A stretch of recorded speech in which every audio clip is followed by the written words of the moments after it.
Hello everyone, हमारे इस video का टॉपिक है willing suspension of disbelief by ST Coleridge. ये जो टर्म है विलिंग सस्पेंशन ऑफ डिसबिलीफ, हम इस वीडियो में पहले तो इस फ्रेज का ओरिजिन देखेंगे, फिर इसका मीनिंग देखेंगे और फिर लिटरेचर के एग्जाम्पल के जरिए इसको और समझेंगे। So without further delay let's get started.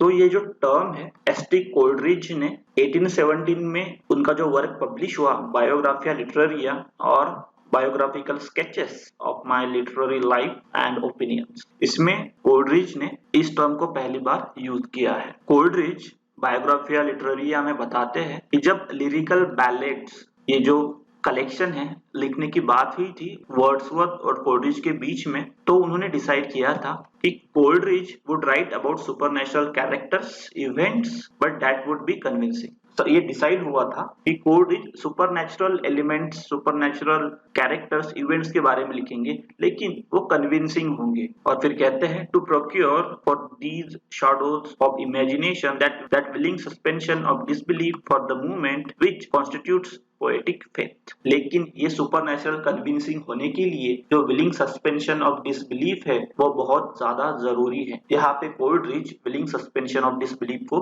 Use करते हैं। और ये भी डिसाइड हुआ कि वर्ड्सवर्थ जो ऑर्डिनरी सब्जेक्ट्स है उनको एक्स्ट्रा ऑर्डिनरी तरीके से लिखेंगे, उनको बहुत चार्म देंगे, जो एवरीडे टॉपिक्स है वो सुपरनैचुरल की तरह लगेंगे। ये डिसाइड हुआ था। हमारे लिए यहाँ पे ये जो पहली कोल्ड्रिच वाला ही काम का है, वर्ड्सवर्थ वाला उतना काम का नहीं है, तो हम यहाँ पे वो स्किप करेंगे। अब देखते हैं मीनिंग क्या है विलिंग सस्पेंशन ऑफ डिसबिलीफ। अब ये फ्रेज में ही दिखता है विलिंग सस्पेंशन, अपनी इच्छा से सस्पेंशन करना। किसका? डिसबिलीफ का। अपनी इच्छा से डिसबिलीफ का सस्पेंशन करना मतलब एक्सेप्ट करना, अपनी इच्छा से एक्सेप्ट करना। अब इसका मीनिंग और क्लियर इन लाइन से हो जाएगा। The temporary acceptance as believable of events और characters that would ordinarily be seen as incredible. मतलब ऑडियंस या फिर पर्सन टेम्पररीली एक्सेप्ट करेगा ऐसे सिचुएशंस या फिर ऐसे कैरेक्टर्स जो ऑर्डिनरीली हमें अनकन्विंसिंग लग सकते हैं, उनको एक्सेप्ट करना। फॉर एग्जाम्पल, अगर हमें कोई कहेगा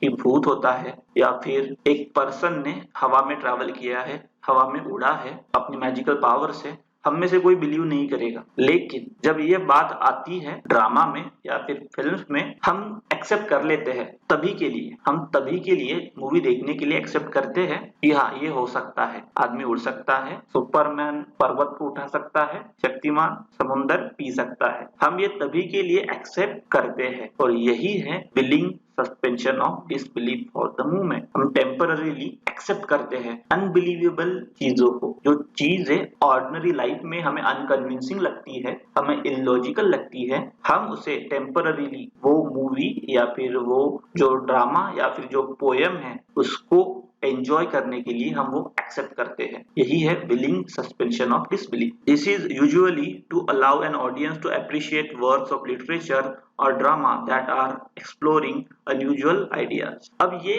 कहाँ पे काम आता है? जहाँ पे सुपरनैचुरल एलिमेंट्स है, सुपरनैचुरल कैरेक्टर्स है लिटरेचर में, तो वहां पे काम आते हैं। अगर हम बिलीव ही नहीं करेंगे तो हम वो लिटरेचर जैसे science fiction, time travel, magical power, Harry Potter जैसी मूवीज हम एंजॉय नहीं कर पाएंगे। The state is very crucial while experiencing any drama और वर्क ऑफ फिक्शन। तो जैसा मैंने अभी अभी कहा है, जो ऐसे वर्क्स है सुपरनैचुरल वर्क्स, जैसे मैजिक रियलिज्म ले लीजिए आप, अभी जो एवेंजर्स मूवीज आई है, सुपरनैचुरल मैजिकल पावर वाली जो मूवीज है, उनको अगर एंजॉय करना है तो हमें बिलीव करना पड़ेगा कि ये होता है, लेकिन वो फॉर दैट मोमेंट ओनली हमें बिलीव करना पड़ेगा। One may know very well that he is watching an actor और looking at marks on paper, but he willfully accept them as real in order to fully experience what the artist is attempting to convey। जैसा मैंने अभी अभी बताया है कि हमें पता होता है कि वो एक्टर एक्टिंग कर रहा है, लेकिन उसको एंजॉय करना है